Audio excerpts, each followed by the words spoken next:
Welcome back, everybody. It is the Allan Handelman Show on FM rock and roll radio across the country and streaming on the internet at our website, ifitrocks.com. Coming up next hour, Metallica. An exclusive interview with Metallica, a big tour coming to a city near you. And with us on the phone, Tom Grant, the chief investigator from Day One, investigating the missing Kurt Cobain.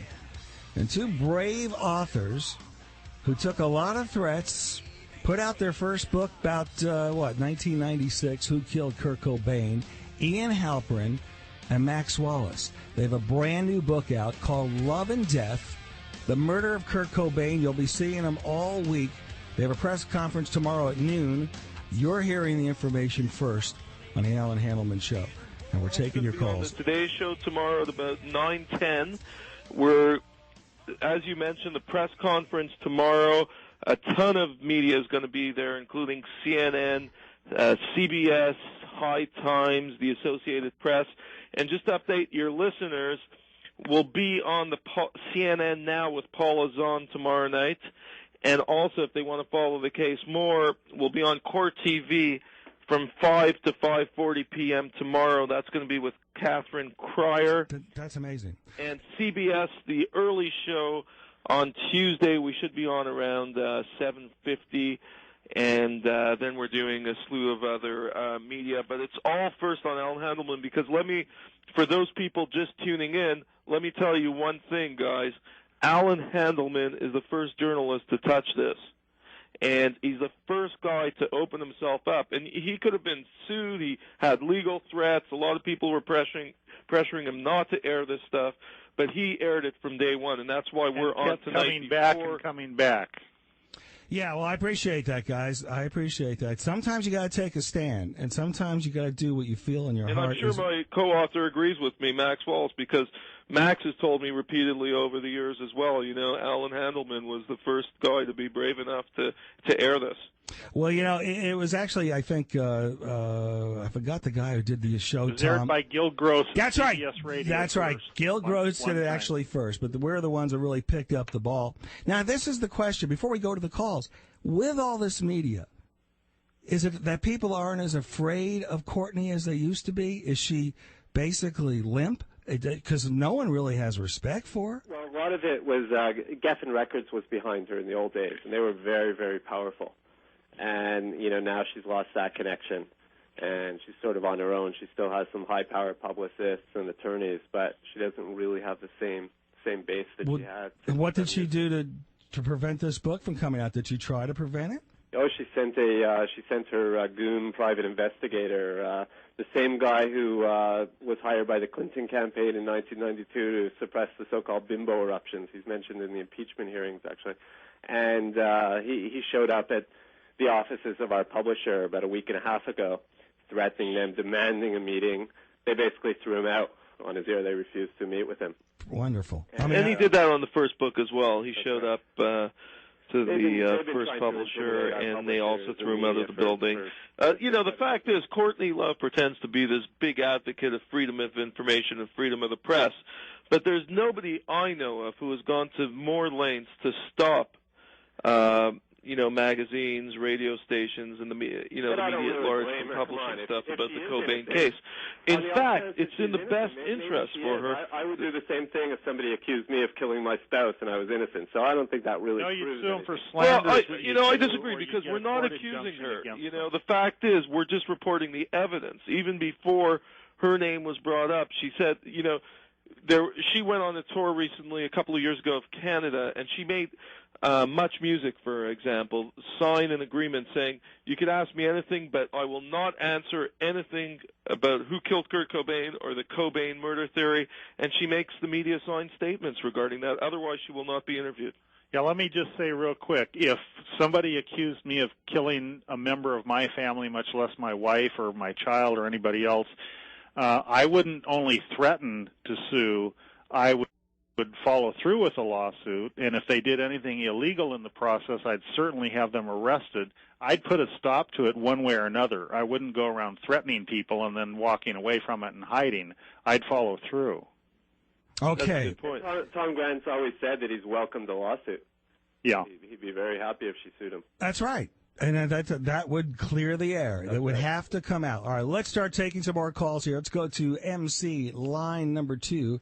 Let me make sure I push the right button here. Okay, MC, listening in Parkersburg, West Virginia. Yeah. How you doing, MC? Go ahead. I wanted to ask a question. Something your friends there brought up earlier. I've got a couple things I want to say. Or quickly, real quick. We got a ton of calls. What's your question? You said that the shotgun had no fingerprints? No legible fingerprints on the shotgun except where his hand was still there. But even then, there wasn't any legible fingerprints. That's impossible. You'd have to handle the thing. Well, not only did he have to handle it, but we know that his best friend bought the shotgun for him, and the gun shop owner had handled it. So that's 3 people that had handled that shotgun, yet there were no legible fingerprints within the week. That's right. Wiped off the fingerprints. Yeah, or on the shotgun shells, or on the pen that was stuck into the alleged note. So there had to be a lot of cleaning. You just can't wipe off fingerprints with a rag. Oh, that's what I'm trying to bring up here is the point that even if you held the gun so loosely that it flew out of your hand, because I shoot a lot, right, there'd still be smudges, and you'd have to wipe that off. And once you stick a 12 gauge in your mouth and pull the trigger, you ain't going to be around to wipe them off. This was a 20 gauge, not a 12 gauge. Well, 20. If you stick any shotgun in your mouth and pull the trigger, you ain't going to be around to wipe it off because it's going to take a lot of cleaning to get them off.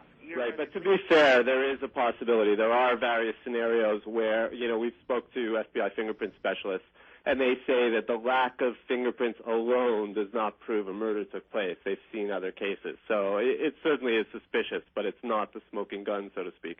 All right, MC, thank you for your call. Let's go to line number 1. It is Jake. Welcome. Listening to the Buzzard. Hi, Jake. How are you? Hey, how are you doing? Doing great, man.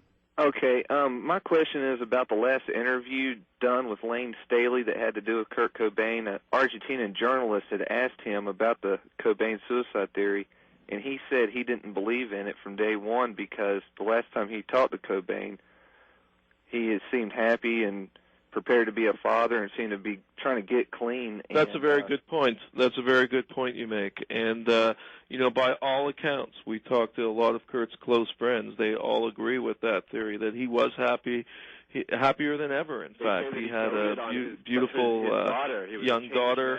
After his daughter was born, Frances Bean was the light of his life. He might have been quitting the music industry because, as Allan can attest, there's a lot of bullshit in the music industry, and he was tired of the way the music was run by the, corporate America. But he wasn't quitting life. Yeah, and then Staley ends up dead 3 weeks later. And that, I don't know, maybe that's just a little weird conspiracy, but it just seemed kind of, it makes one wonder sometimes. Well, I'll give you a tip. Maybe you could write the book, Who Killed Staley? Yeah. All right, Jake, I appreciate your call, man. 800-ROCK-TALK, 800-762-5825. Let's go to line 3. Brandon, welcome to the show. What's your question? Well, my question was pertaining more in the direction of the popular opinion amongst their contemporaries. Kurt was affiliated with other bands. As far as friendship is concerned, I would assume, and I think that's a healthy assumption. I know I've seen on the internet comments by Maynard James Keenan about how he made a T-shirt that said "Free Francis Cobain." I think that was his daughter's name, right? Francis is his daughter's name. Yeah, Francis okay, and then there's been speculation in terms of the song by Pearl Jam, "Immortality," as to its relevancy with the murder of Kurt Cobain. And I'm just trying to make a connection here with what the popular opinion amongst their contemporaries were. How do other bands feel? If you're aware of that, that's a good question. A lot of his contemporaries certainly despise Courtney Love, and they've had thinly veiled shots at her in their lyrics. Mudhoney. Dave Grohl, Foo Fighters. Dave Grohl is probably her biggest enemy in the world, and he constantly takes shots at her. But whether or not they believe the murder theory, that's none of them certainly have come out publicly and said they believe the murder took place. As far as we can determine, his bandmates, Chris Novoselic and Dave Grohl, do not believe that Kurt was murdered. And we haven't really talked to